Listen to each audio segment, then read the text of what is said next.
Irmãos, eu gostaria que vocês abrissem as suas Bíblias em 1 Coríntios, capítulo 13.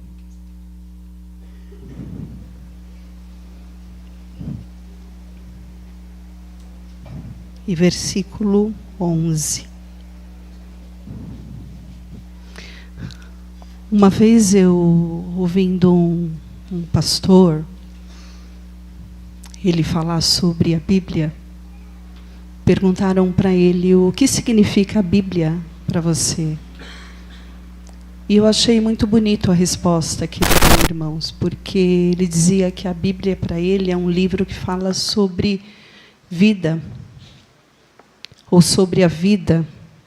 A Bíblia é um livro que ela nos ensina a viver, a ter comunhão com Deus. 1 Coríntios, capítulo 13, versículo 11. Paulo, ele diz assim: quando eu era menino, eu falava como menino, pensava como menino e raciocinava como menino. Obrigada, irmão Miro. Quando me tornei homem, eu deixei para trás as coisas de menino. Vou ler novamente. Quando eu era menino, eu falava como menino, eu pensava como menino, e eu raciocinava como menino. Quando eu me tornei homem, eu deixei para trás as coisas de menino. Que os irmãos podem se sentar. Hoje eu gostaria de conversar com a igreja, falar com a igreja, a respeito de um assunto que, para mim, ele é um dos mais importantes, que é sobre maturidade cristã. Se nós somos pessoas maduras diante do Senhor.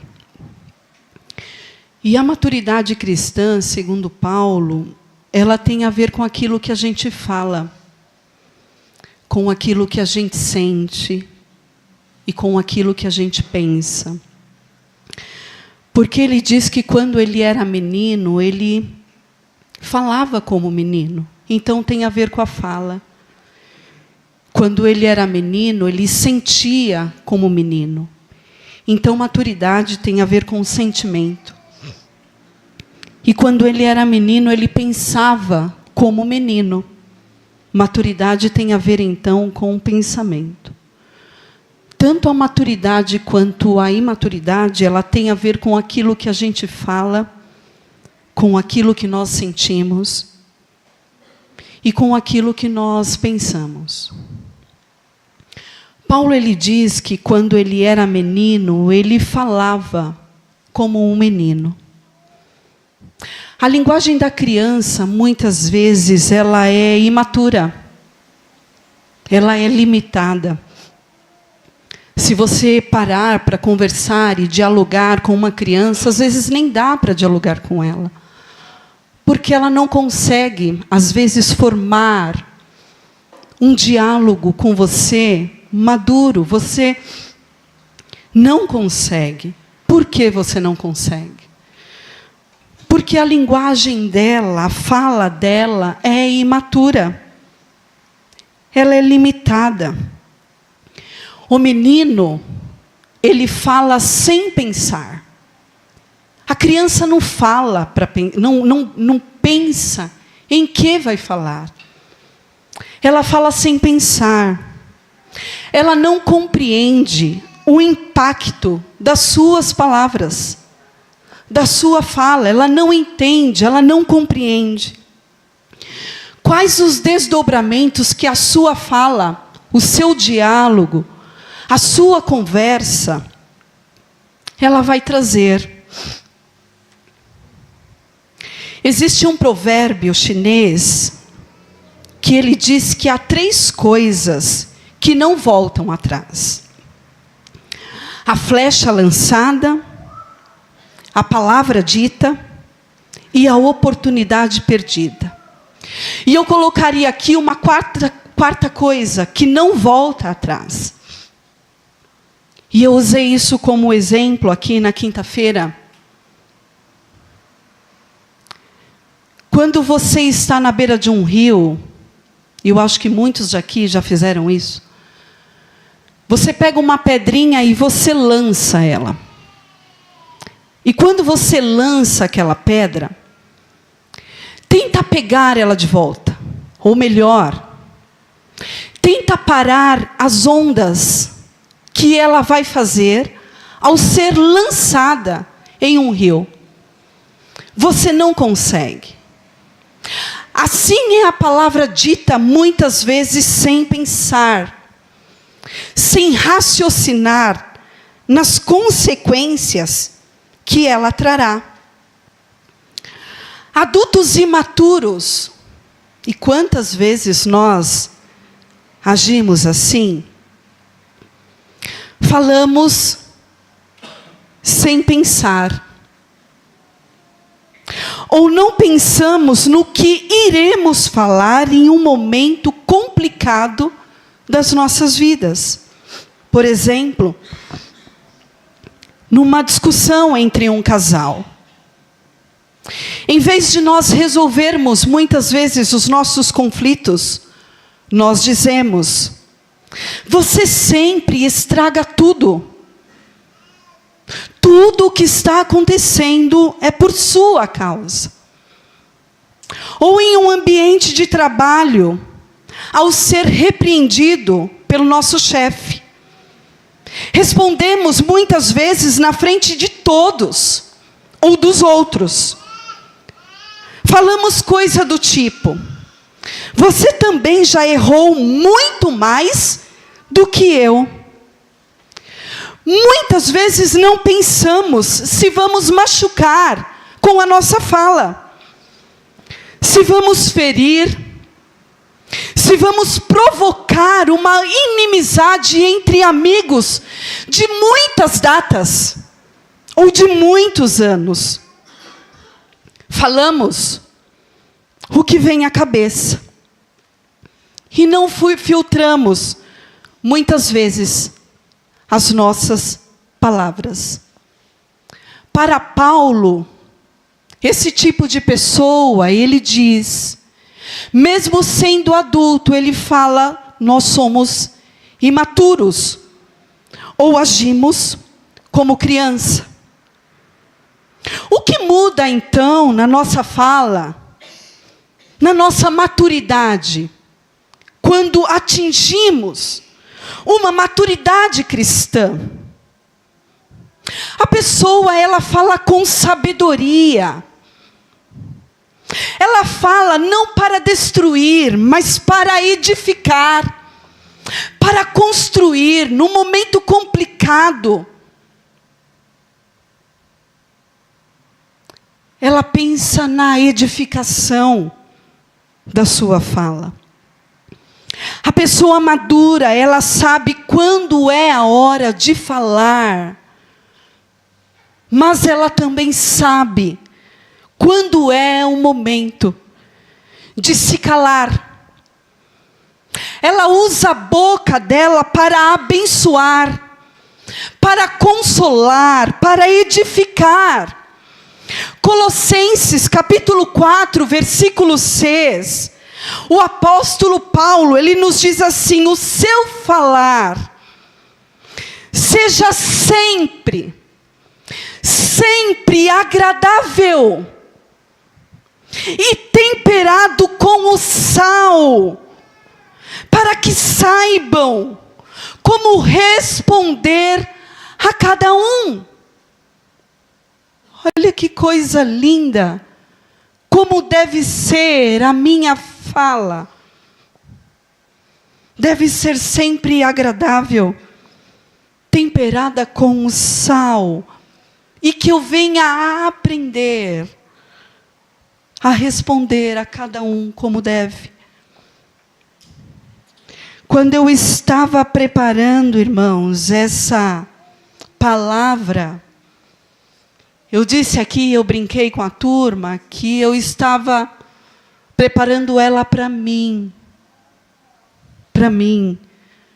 Porque muitas vezes, uma mulher de 50 anos, como eu, ajo dessa forma. Paulo, ele diz que quando eu era menino, eu sentia como um menino. O menino, ele tem as suas emoções totalmente descontroladas.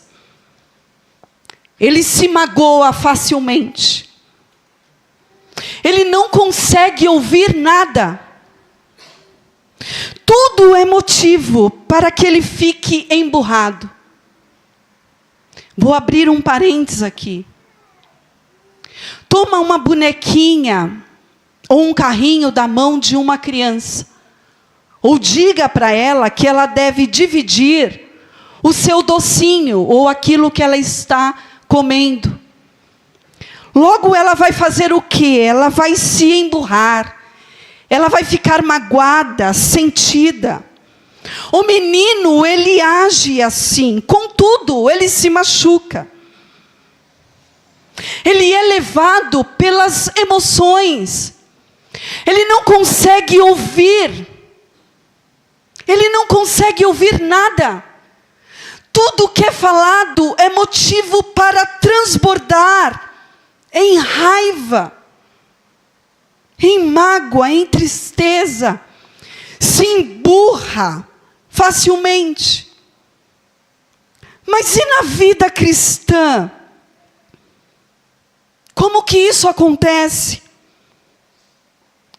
Muitas vezes pessoas imaturas, elas vivem de altos e baixos. Se afastam por nenhum motivo. Ou por motivo tão pouco. Às vezes da igreja. Do seu casamento, não quero mais, não dá mais.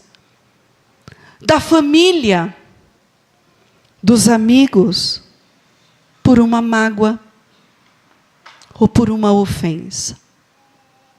Quantos de nós não agimos assim? Tudo é motivo para largarmos, para deixarmos.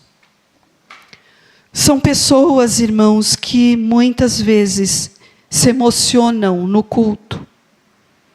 Elas choram, elas riem, elas pulam, elas falam em línguas, elas profetizam, mas não há, irmãos, uma mudança de vida.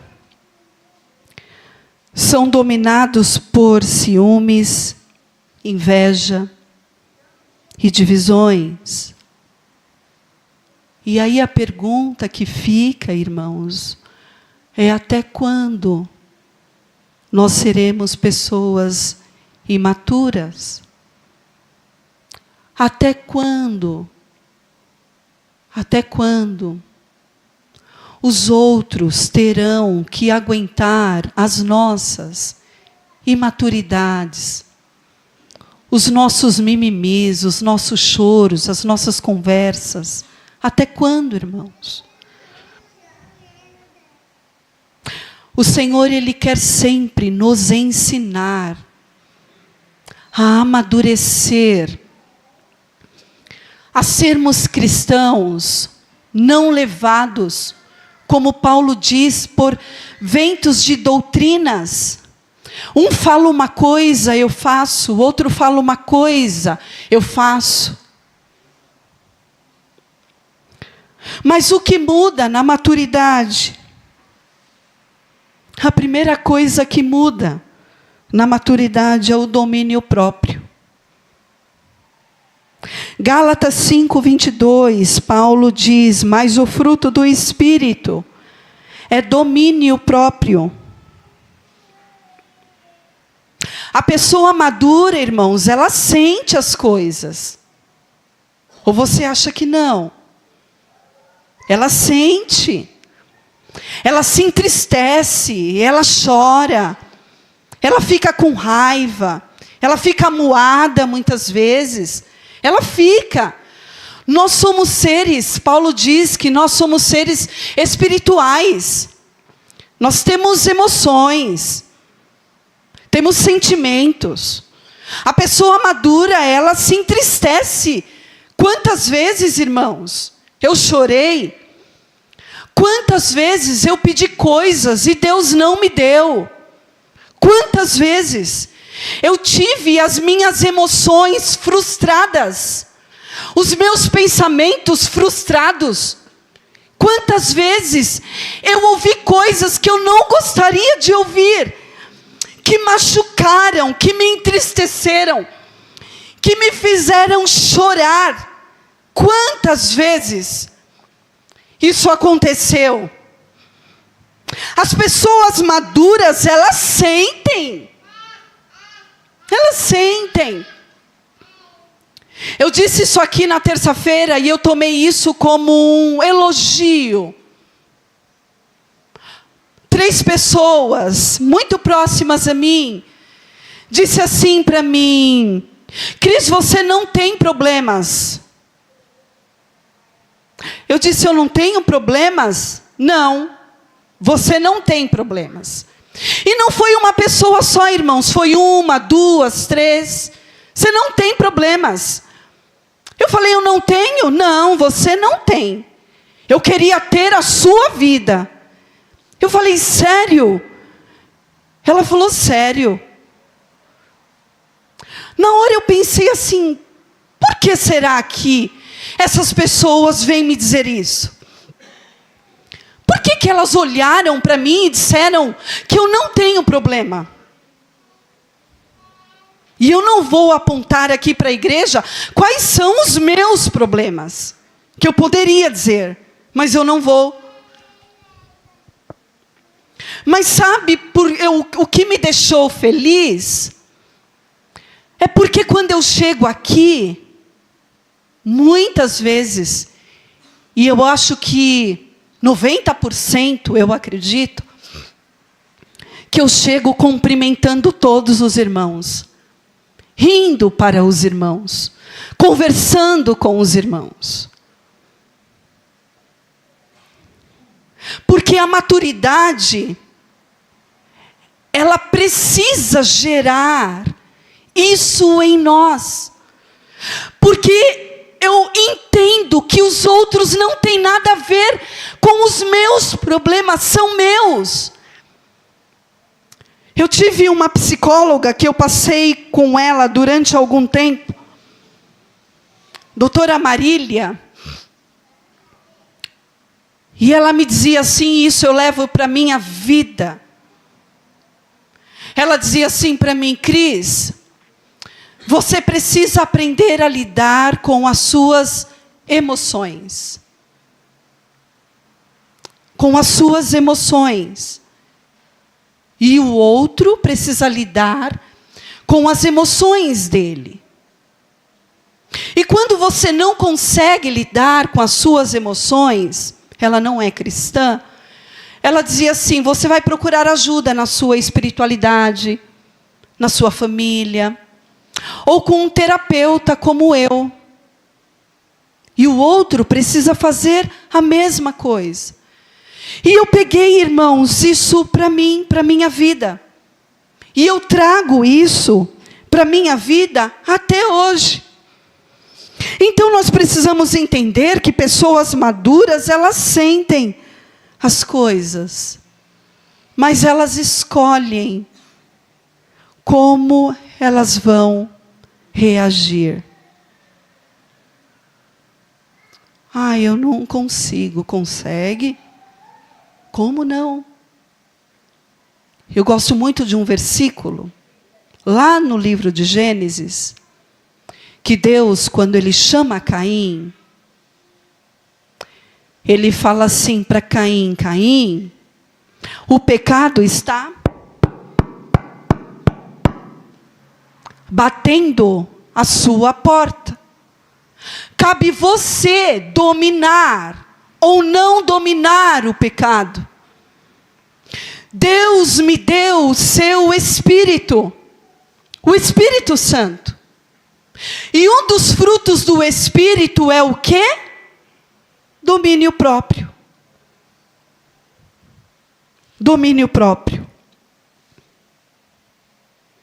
A pessoa madura ou a maturidade cristã nos traz isso. Domínio próprio. Ela não responde no calor do momento. Ela sabe das suas responsabilidades. Você sabe que um dia eu fui em um médico e ele disse assim para mim, eu conversando com ele, ele me disse assim: Cris, nós temos o presente, que é hoje. Nós temos o nosso passado, que passou. E nós temos o nosso futuro. Aí ele me disse uma coisa que eu guardei. Você pode voltar no seu passado? Eu disse para ele: não. Eu não posso voltar no meu passado. Aí ele me disse assim: mas e se eu responder, se eu te disser que você pode voltar lá? Eu falei: eu posso? Ele disse: pode. Aí ele disse assim: o passado você pode voltar olhando para trás. E você olha para o seu passado, que está bem pertinho de você. E você vê os seus acertos e os seus erros. E aí você tira de lá lições do que te serviu e do que não te serviu. E você aplica na sua vida hoje, no seu presente. E assume a responsabilidade da sua vida, das suas escolhas, da sua existência. Eu ouvi um pastor uma vez dizendo que nós temos 2 lugares de nascimento. Nós nascemos 2 vezes. A primeira vez é quando você nasce, o nascimento natural da sua mãe. Nasceu, pum. O segundo nascimento é quando você toma a rédea da sua vida. E que você entende que a vida ela é sua. Que as escolhas são suas. Que os acertos são seus. Que os erros são seus. Não é do pai, não é da mãe, não é do marido, não é da mulher, não é do irmão. São seus, é a sua vida. E uma pessoa madura, segundo Paulo, ela entende isso. Ela compreende isso, ela tem o domínio das suas emoções, das suas ações, das suas responsabilidades com a família, com o seu trabalho. Por exemplo, você não pode chegar amanhã e dizer: eu não vou trabalhar, porque eu não quero, porque eu não acordei bem. Não, você precisa trabalhar. Você tem uma família para sustentar. Ela assume as suas responsabilidades na casa do Senhor. É uma pessoa que ela transmite confiança. Mas Paulo, ele continua dizendo para nós: quando eu era menino, eu pensava como menino. O pensamento do menino, ele é limitado. Limitado. Ela só pensa no aqui e no agora. Ela só pensa em si, ou tudo gira em torno de si. Na vida cristã, crentes imaturos pensam que tudo gira em torno dele ou de si próprio. Pensam que Deus existe para satisfazer todos os seus desejos, como a lâmpada do Aladim. Eu vou pedir e logo Deus vai fazer. não assumem responsabilidades espirituais, como foi dito aqui. E eu vou dizer mais. Nós não devemos orar só quando nós queremos, mas quando nós não queremos também. Não é só quando nós queremos, mas quando nós não queremos, nós também precisamos dobrar os nossos joelhos e ficar, às vezes, em silêncio com Deus. Porque o silêncio também é uma oração. Quantas vezes eu fiz isso? Quantas vezes eu só me ajoelhei e eu não disse uma palavra. Eu quis simplesmente parar o meu pensamento e ficar ali quietinha, na presença do Senhor.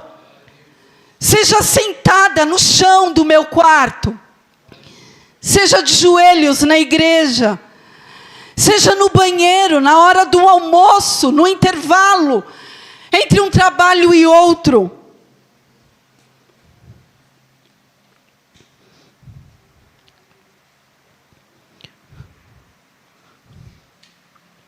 O que muda na maturidade cristã?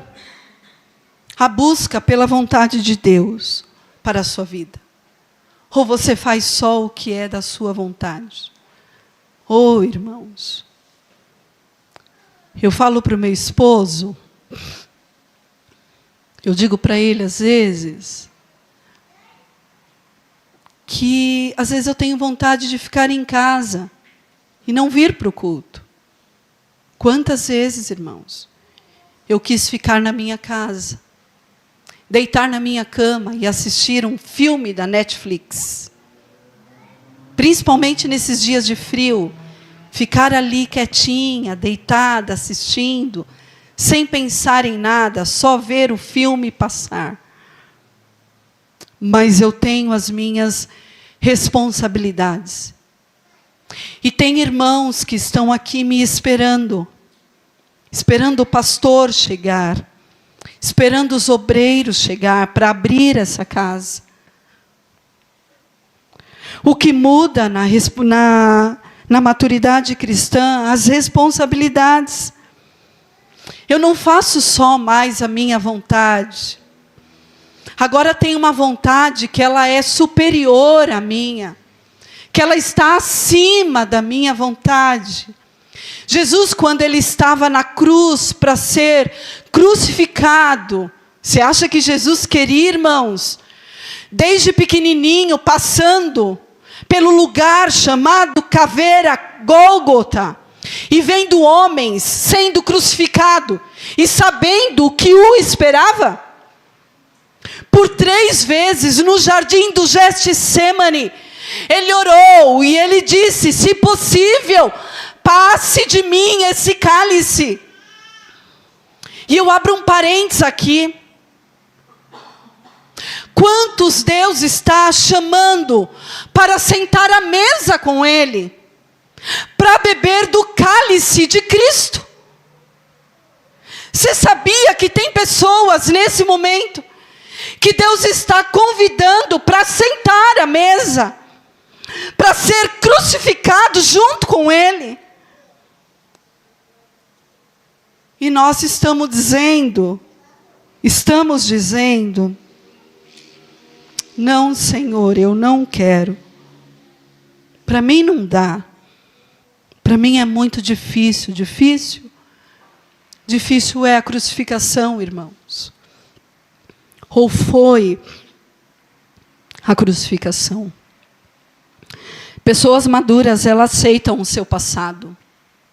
Já briguei muito, irmãos, com coisas lá atrás. Hoje, não brigo mais, eu aceito e eu agradeço por tudo o que eu passei, por todas as pessoas que passaram pela minha vida, até pelo abandono do meu pai. Eu agradeço,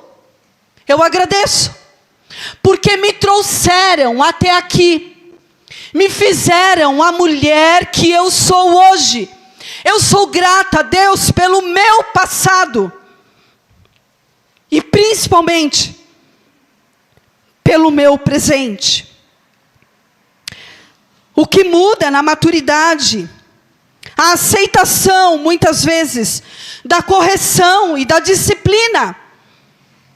Hebreus capítulo 12, versículo 11. E na verdade toda a correção ao presente não parece ser de gozo. Quem gosta aqui de ser corrigido? De falar você está errado. Muda o seu comportamento, muda as suas atitudes. Toda a correção, o escritor aos Hebreus diz que não parece ser de gozo, senão de tristeza. A pessoa fica triste, muitas vezes com raiva, mas depois ela produz um fruto pacífico de justiça, nos que por ele tem sido exercitado. Eu estou caminhando para o final. Mas Paulo diz assim: mas logo que cheguei a ser homem, eu acabei com as coisas de menino. Não podemos ser crianças para sempre. Crescer é uma decisão. Você decide crescer. Ah, eu não consigo. Consegue? Você decide crescer. Eu decido vir orar. Eu decido me levantar para trabalhar. Eu decido assumir as minhas responsabilidades. Eu decido a ser um cristão maduro. Eu deixei, Paulo diz, não foi Deus quem arrancou, não foi o Espírito Santo quem fez. Eu vou esperar Deus agir, eu vou esperar o Espírito Santo me mudar. Não, irmãos, eu deixei as coisas de menino.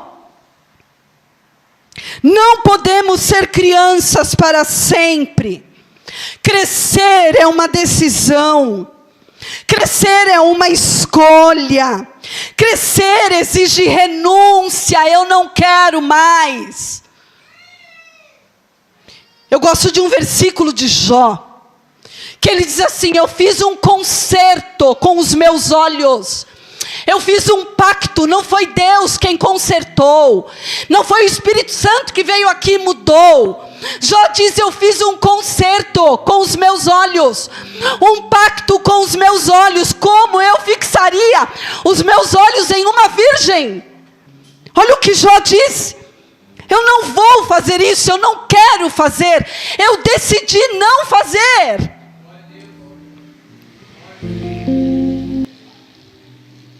Crescer exige renúncia no falar, exige renúncia no sentir. Ai, eu me apaixono por todo mundo, eu fico, nossa, eu não posso, porque eu fico enlouquecido. Que é isso, irmãos? Somos maduros, somos crentes adultos na pessoa de Cristo. Entregue a sua vida ao Espírito Santo. Ontem eu estava conversando com meu esposo, e eu dizia assim para ele: o que é aceitar Jesus? O que é aceitar Jesus? Eu conversando com ele.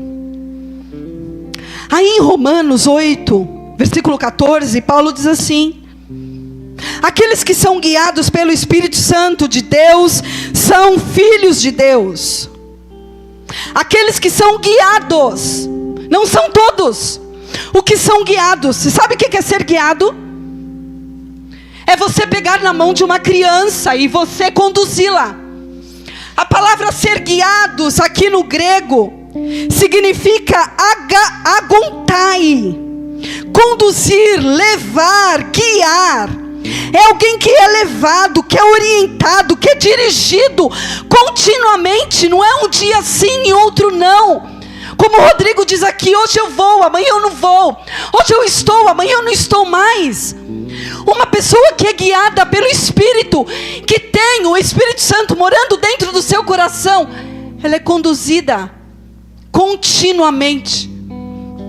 É todos os dias, é mês após mês, ano após ano. Entregue a sua vida ao Espírito Santo de Deus. E eu vou concluir. Avalie a sua fala. Falamos ainda como uma criança ou como pessoas maduras em Cristo? Avalie os seus sentimentos. Você está agindo emocionalmente ou buscando o equilíbrio das coisas? Avalie seus pensamentos. Estamos buscando a mente de Cristo ou ainda pensamos de forma carnal e egoísta? Ontem eu ouvi uma frase de um homem. Eu estava brincando com meu netinho e ouvi um homem dizer assim, um policial: um homem não é medido pela sua fala, mas pelo que ele faz. Podemos falar muitas coisas, mas o que eu falo, irmãos, não diz o que eu sou. Nós não somos medidos por aquilo que nós falamos, mas por aquilo que nós fazemos. Que Deus abençoe a igreja.